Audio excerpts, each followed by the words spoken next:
Hello, good morning friends. দেখো সকাল সকাল উঠে পড়েছি। সকাল বলতে এখন প্রায় 7:10-15 হবে। ছেলের স্কুল আছে, তো মা ডেকে উঠালো, কারণ 6:30টার অ্যালার্ম দিয়ে রেখেছিলাম, কিন্তু উঠতে পারিনি। শরীরটা খুব খারাপ লাগছিল, খুব সর্দি লেগেছে, আর আমার সাউন্ডে বুঝতেই পারছো গলার আওয়াজটা কিরকম শোনা যাচ্ছে। তো বেরিয়ে দেখলাম খুব কুয়াশা, আর এরকম কুয়াশা না দেখিনি। হয়তো মা বলছিল যে সকালবেলা খুবই কুয়াশা দিয়েছিল, একদম সাদা হয়ে গেছিল।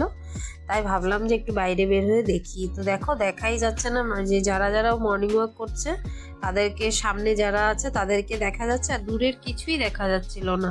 তার মানে তার আগে আরো বেশি কুয়াশা হয়েছিল।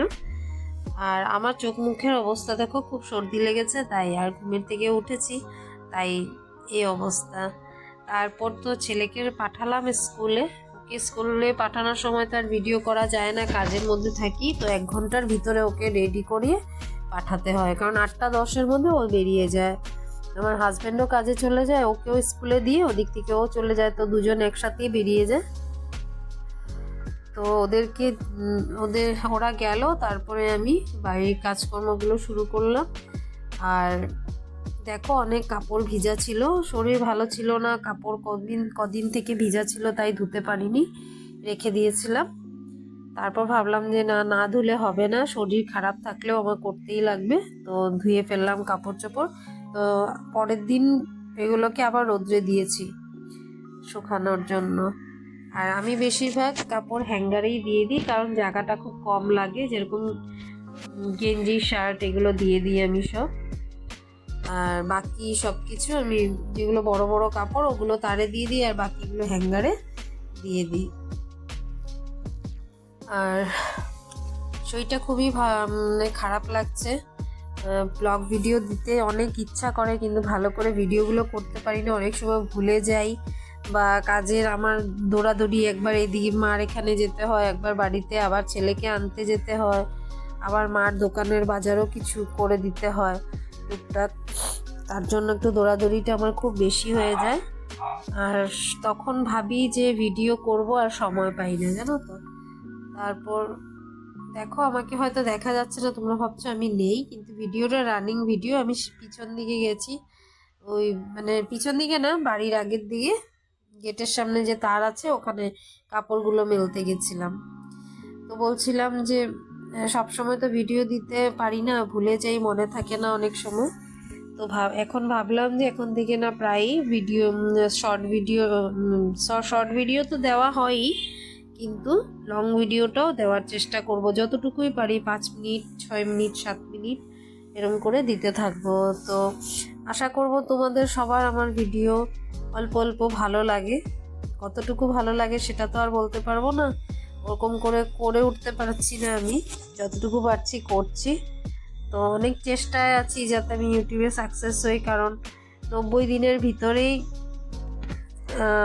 10 মিলিয়ন ভিউজ হতে হবে শর্টসে, আর 365 ডেজের মধ্যে ওয়াচ টাইম হতে লাগবে 4000 আওয়ার্স। তো কীভাবে কি করব আমি কিছুই বুঝতে পারছি না। তো তোমরা যদি পাশে থাকো আমি ঠিক করতে পারবো, তো প্লিজ তোমরা পাশে থাকো।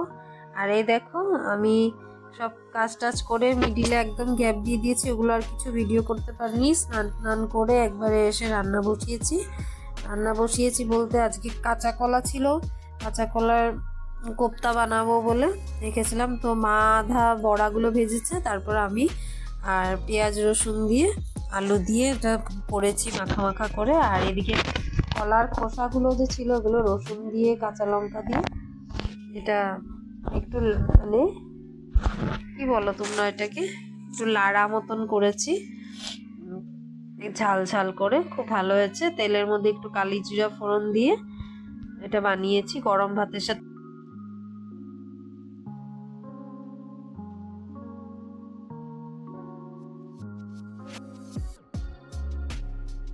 আর এই দেখো, রেডি হয়ে গেছে আমার কাঁচা কলার কোপ্তা।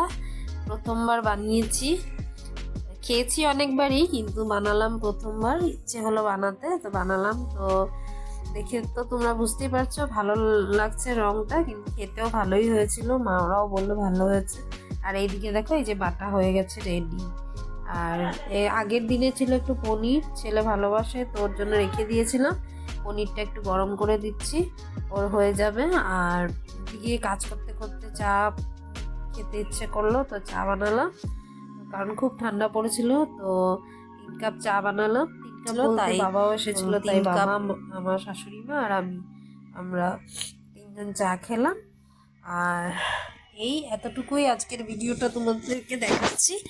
আর আশা করব আবার নতুন করে তোমাদেরকে ভালো ভালো ভিডিও দিতে পারি, তাই তোমরা পাশে থেকো। প্লিজ চ্যানেলটাকে সাবস্ক্রাইব করো, লাইক করো, কমেন্ট করো। Thank you.